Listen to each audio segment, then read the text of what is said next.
Threading the needle is a great exercise for upper thoracic mobility.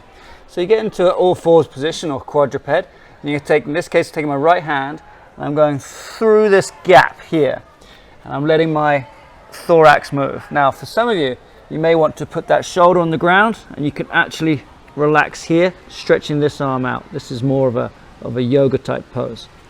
But for others, who like the the movement during mobility work, you come through and then back. Come through and then back. If you're using movement, I suggest doing about 10 or 15 of these movements and do that either side as part of your thoracic warm-up or specific thoracic mobility drills.